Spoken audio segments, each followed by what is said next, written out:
Namaskar, good evening viewers. You're watching Sansad TV's live broadcast at 9 p.m. This is their news with me, Bhawna Nayar. Over the next 30 minutes, we bring you a roundup of all national and international news that you need to know. We start the bulletin with an important appeal.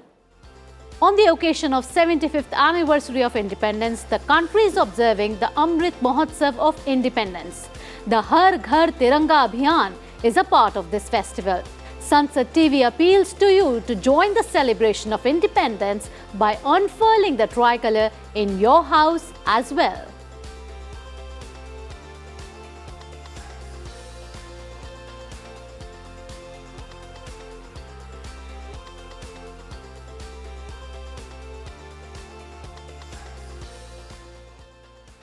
Before we bring news in detail, here are the top 5 headlines tonight at 9 p.m. India and Maldives signed 6 agreements on cyber security and disaster management. India extends $100 million line of credit to Maldives.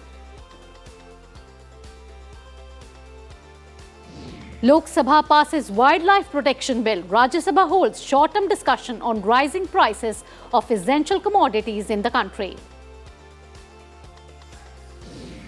Tricolour now, Prime Minister's display picture on social media. PM urges people to follow his example.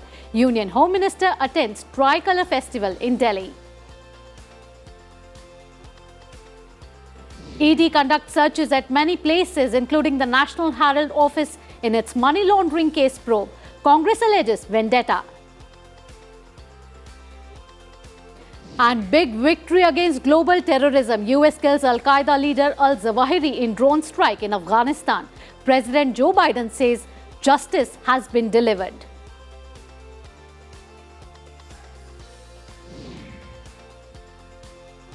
Let us now take a look on some other important stories of the day.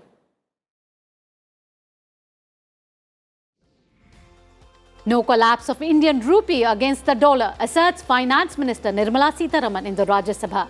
Says RBI intervening only if there is volatility. Over 1,73 lakh farmers and 2,26,000 traders on eNAM platform. 1,000 mandis also integrated.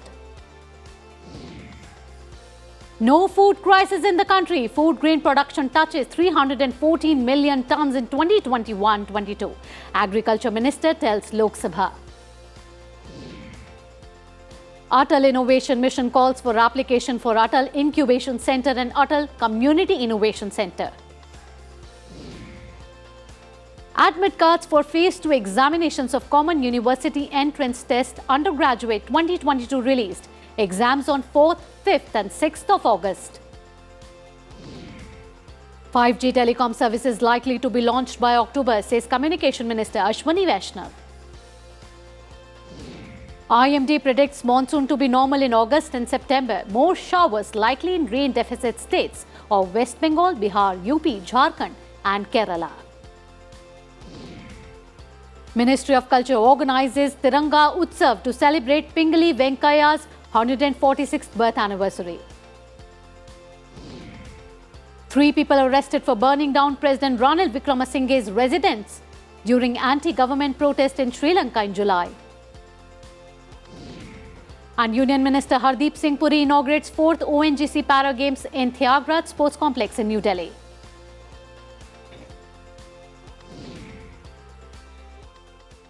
And tonight's big story, India will give a $100 million line of credit to the Maldives to support development projects. Prime Minister Modi said this on Tuesday after holding talks with President Ibrahim Mohammed Solih. Solih arrived in India for a 4-day visit on Monday. India and Maldives signed 6 agreements to boost cooperation in several areas, including disaster management, cybersecurity and affordable housing. The 2 leaders also marked the start of construction on the Greater Mali Connectivity Project, a 6.74-kilometer-long bridge and causeway funded by India that will connect the nation's capital, Male, to 3 other islands. Indian ocean में transnational अपराध, आतंकवाद तथा drugs तस्करी का खतरा गंभीर है और इसलिए रक्षा और सुरक्षा के क्षेत्र में भारत और मालदीव के बीच करीबी संपर्क और समन्वय पूरे क्षेत्र की शांति और स्थिरता के लिए महत्वपूर्ण है। इन सभी साझा चुनौतियों के खिलाफ हमने अपना सहयोग बढ़ाया है। इसमें मालदीव के सुरक्षा अधिकारियों के लिए कैपेसिटी बिल्डिंग और ट्रेनिंग सहयोग भी शामिल है। Prime Minister Modi added that despite challenges sparked by the COVID-19 pandemic, cooperation between the two countries has strengthened. The two leaders discussed terrorism and the need to boost security in the Indian Ocean region. Since coming to power, the Maldivian president has touted his government's India First policy and has pledged full support towards deepening the ties with New Delhi. Bureau Report, Sansad TV. The Maldivian president called on President Draupadi Murmu in Delhi. Both leaders held discussions to further improve mutual relations between the two countries. Maldivian President Solih congratulated President Draupadi Murmu on being elected president.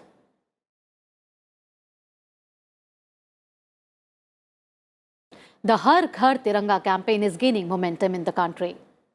On Tuesday, Prime Minister Narendra Modi made the tricolour the display picture of his social media accounts. He has also appealed to all the people of the country to do the same.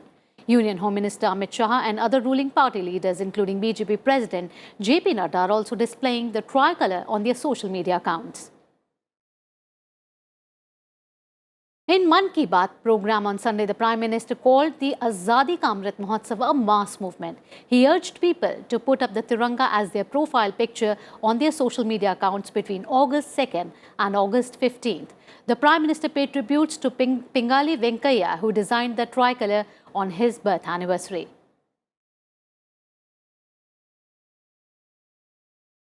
प्रधानमंत्री मोदी जी का आह्वान है कि हम इसको एक यादगार वर्ष के रूप में मनाएं और इसीलिए इस 15 अगस्त को 13 अगस्त से लेकर 15 अगस्त तक हम सब लोगों ने तय किया है कि हर घर तिरंगा.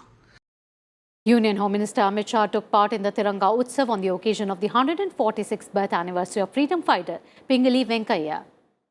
The Home Minister released a commemorative postage stamp in honour of Pingali Venkaiah. His family was also honoured on the occasion. Home Minister Amit Shah participated in the video launch of program of Tiranga Utsav and Har Ghar Tiranga anthem. 90 साल का ये आजादी का जंग, जिसमें लाखों लाखों लोगों ने इस महान देश को अंग्रेजों की चुंगाल से मुक्त कराने के लिए, भारत माता की बेड़ियों को काटने के लिए अपना सर्वस्व न्यौछावर किया था. उन सभी शहीदों को और स्वतंत्र सेनानियों को श्रद्धांजलि देने का ये आजादी का अमृत महोत्सव एक माध्यम बन रहा है.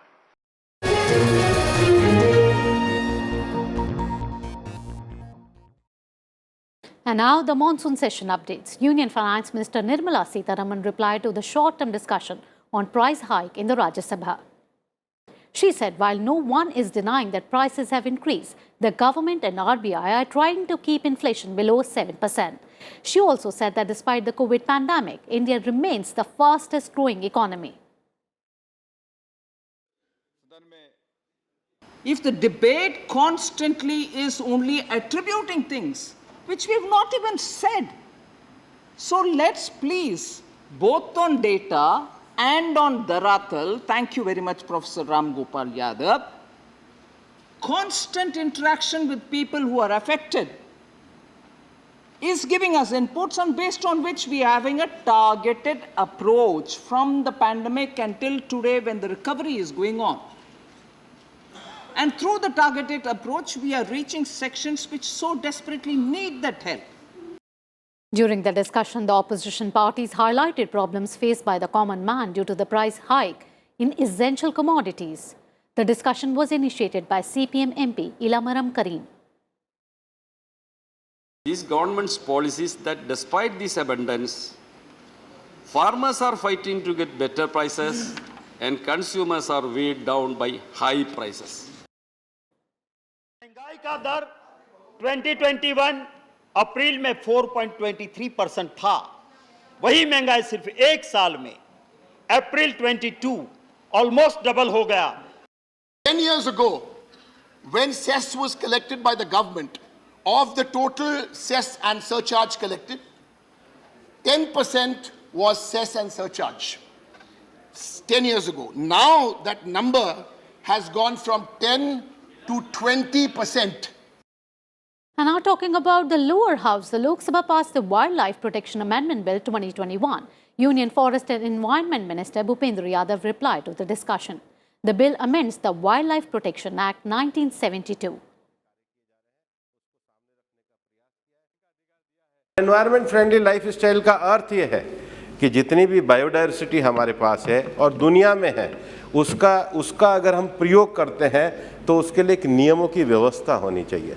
और साइटिस का जो हमारा जो एग्रीमेंट हमने साइन किया उसके लिए अगर इसका एक्सपोर्ट होता है तो उसके प्रॉपर संचालन के लिए, उसके प्रॉपर निर्यात को महत्व देने के लिए एक मैनेजमेंट कमेटी को बनाया जाना जरूरी है। Moving on with more news, the Enforcement Directorate conducted searches at 12 places, including the headquarters of the Congress-owned National Herald newspaper.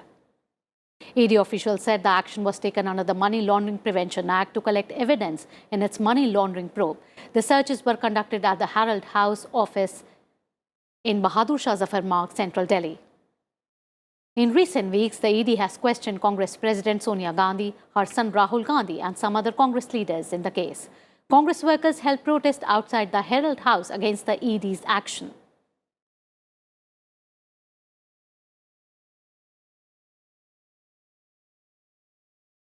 Moving on, a 30-year-old man who returned from UAE last month has tested positive for monkeypox in Kerala. The total number of people infected with the virus in the state has gone up to 5. State Health Minister Veena George said the man landed at the Calicut airport on July 27th. He's undergoing treatment at Malappuram district and his condition is stable. His parents and others who came in contact with him are being monitored. Meanwhile, the first monkeypox patient discharged from the Kerala hospital has been described to be stable. Union Health Minister Mandavia said the situation is being monitored to check the spread of the disease.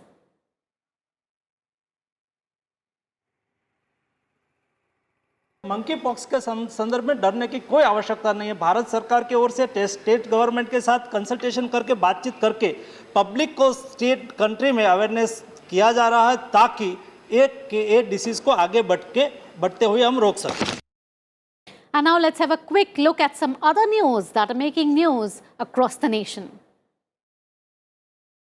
The Prime Minister described the record 6 billion transactions through UPI in the month of July as a remarkable achievement. He said it shows the people's resolve to adopt new technologies.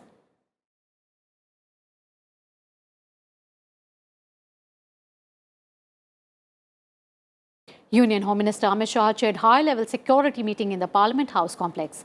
Delhi Police Commissioner Sanjay Arora, Director General of NIA, Home Secretary and other top officials were among the attendees. A grenade was thrown at a police post in Ramban district of Jammu and Kashmir by militants following the police cordoned off the area and launched a massive search operation. 13,734 new COVID-19 cases were reported across the country in the last 24 hours. The number of patients under treatment has decreased to 1,49,700. 1,55,647 pilgrims have left for Amarnath cave from Jammu base camp. 2,94,163 pilgrims from India and abroad have visited the holy Shivling. The Speaker of Jharkhand Legislative Assembly suspended 4 BJP MLAs amid the disruptions in the Assembly. Assembly Speaker Rabindranath Mahato suspended the MLAs for 3 days. Congress leader and former Kerala Chief Minister Omen Chandy has set the record for being the longest-serving member of the State Assembly with 18,728 days. He is a MLA from Puthupalli. Our news from the world of business and economy.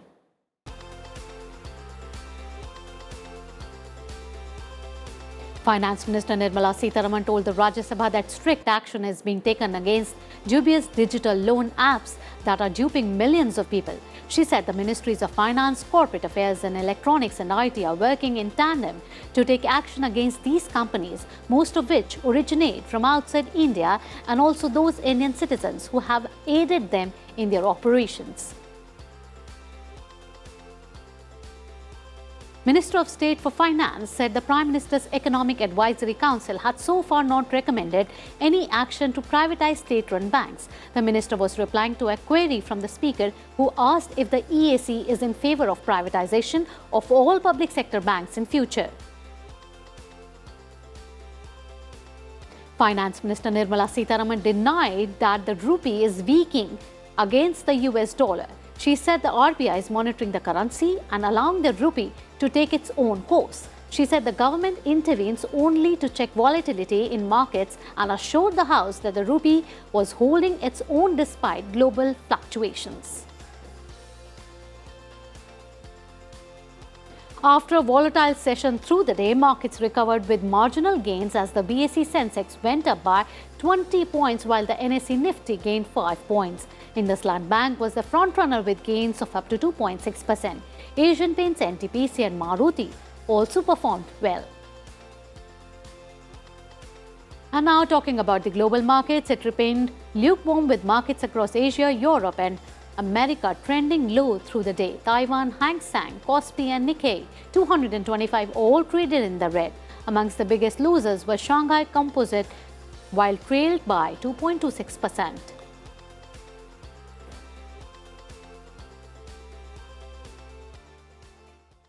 Slipping into a short break here, coming up, UN Chief sounds grim warning.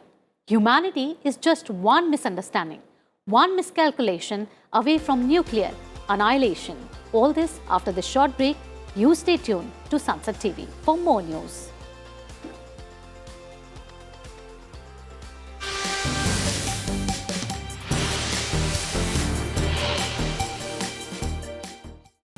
Welcome back after the break. You're watching the news and time now for all the big developments from the Ukraine conflict.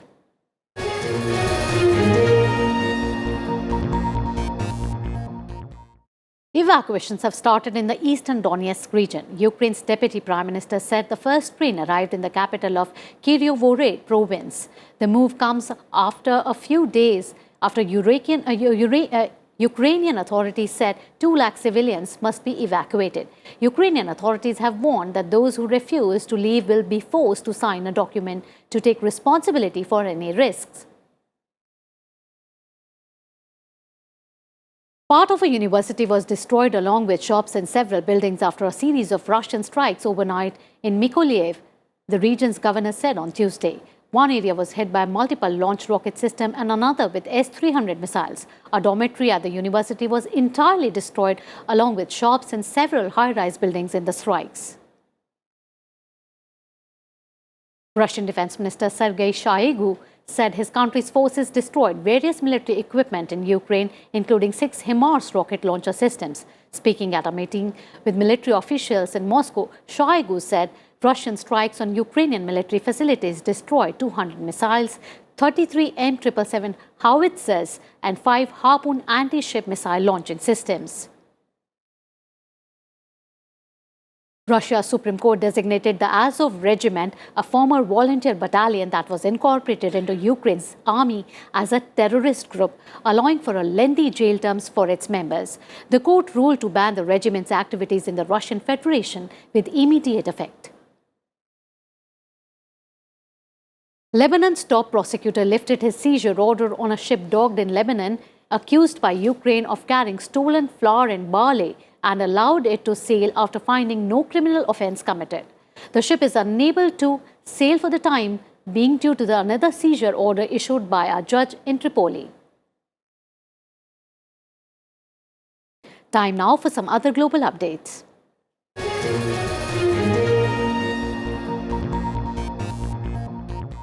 Leader of Al-Qaeda, Ayman al-Zawahiri, was killed in a drone strike in Afghanistan. US President Joe Biden confirmed that he was killed in a counter-terrorism operation carried out by the CIA in the Afghan capital Kabul on Sunday. US President Joe Biden on Monday announced the death of Al-Qaeda leader Ayman al-Zawahiri in a US drone strike in Afghanistan this weekend. On Saturday, at my direction, the United States successfully concluded an airstrike in Kabul, Afghanistan that killed the emir of Al-Qaeda, Ayman al-Zawahiri. You know, Zawahiri was bin Laden's leader. He was with him the whole time. He was his number 2 man, his deputy at the time the terrorists attacked 9/11. Biden said US intelligence officials tracked al-Zawahiri to a home in downtown Kabul where he was hiding out with his family. The president approved the operation last week and it was carried out on Sunday. Now, justice has been delivered, and this terrorist leader is no more. People around the world no longer need to fear the vicious and determined killer. The United States continues to demonstrate our resolve and our capacity to defend the American people against those who seek to do us harm. The killing delivering a significant counterterrorism victory just 11 months after the American troops left the country after a 2-decade war. The strike by CIA eliminated the figure who more than anyone shaped Al-Qaeda, first as Osama bin Laden's deputy since 1998 and then as his successor. Together, he and bin Laden carried out deadliest attack on American soil, the September 11, 2001 suicide hijackings. The house al-Zawahiri was in when he was killed was owned by a top aide to senior Taliban leader Sirajuddin Haqqani. Planning for the operation began 6 months ago, but intensified in the last 2 months. Bureau Report, Sunset TV. Al-Zawahiri and Osama bin Laden plotted the 9/11 attacks that brought the world their first knowledge of Al-Qaeda. Let's take a look at how his death is likely to impact the organization now.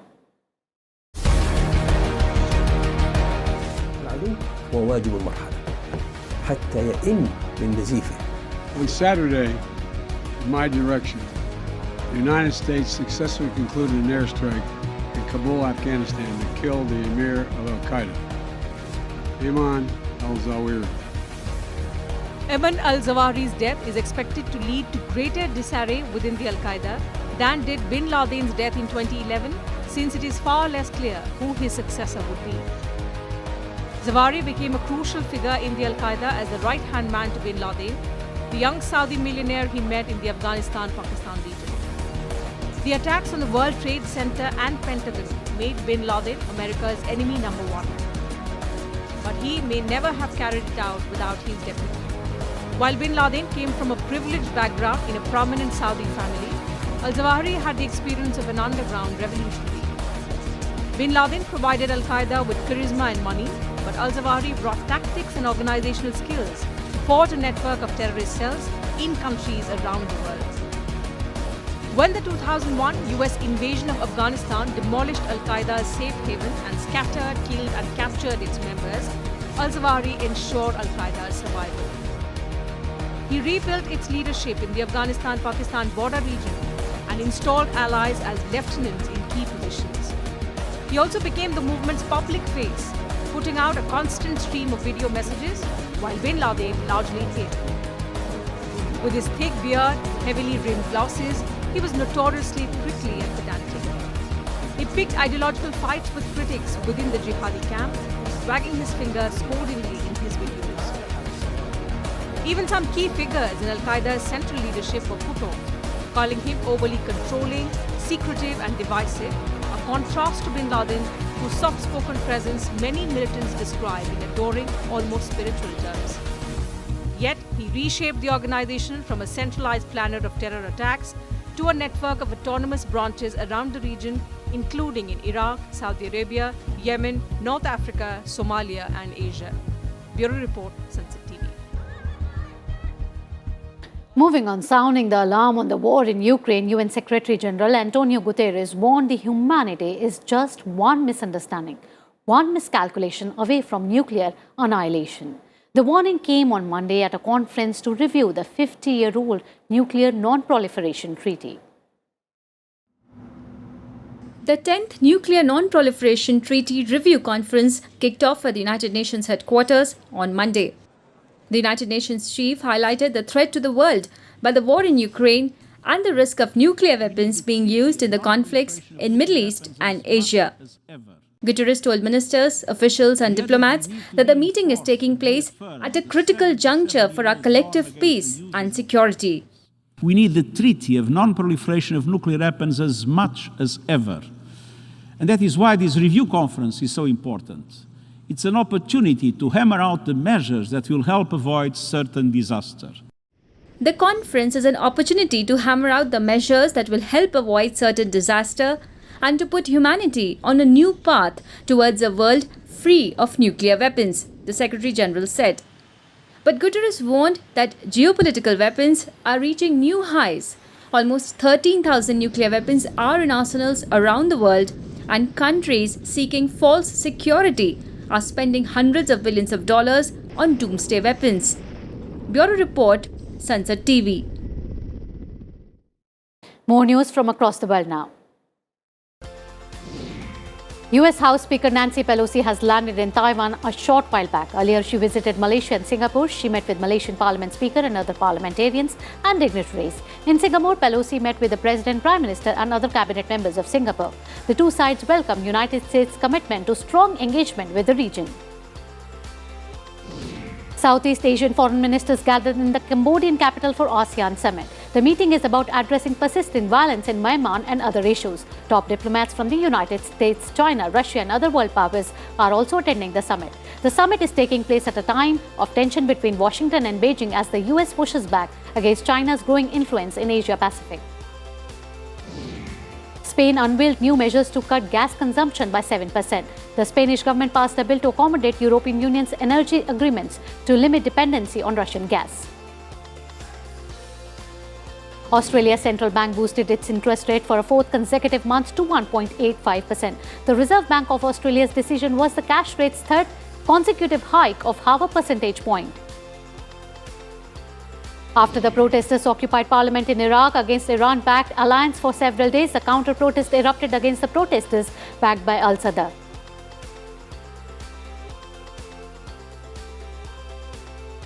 And time now for all the sporting action. India's women's sports team of Nayanmoni, Saikia, Pinky Singh, Lovely Chaube and Rupa Rani Tirke creates history, beat South Africa 17-10 to win gold in lawn bowls at Commonwealth Games. Indian men's table tennis team also won a gold medal today. In the team competition, India defeated Singapore in the final 3-1 to win their third gold at the CWG.